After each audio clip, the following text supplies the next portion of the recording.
by that? Well, there's bits of the Good Friday Agreement that specifically assume that Britain and the Irish Republic are in the European Union, so there's obviously changes of language, but I don't think it should mean a change of substance.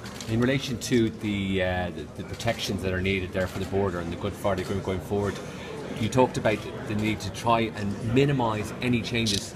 What's the best way forward in trying to keep, if you want, a seamless border between North and South, in your opinion, as an architect of the Good Friday Agreement? I think the best thing is to treat Northern Ireland as a special case, to treat this border as a special case, to make sure that we keep the common travel area so that people can move across the border freely. The biggest challenge is going to be really a challenge for the European Union, because after Brexit, then the border becomes the border between the UK and the European Union.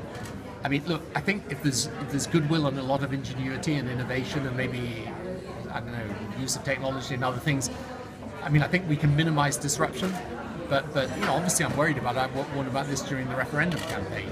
But I hope we do everything we can to make the border as open as possible, not just for people, but for the necessary economic trade and commerce. Is Brexit done? Is there any going back? Thank you, Mr. Blair. Thank you.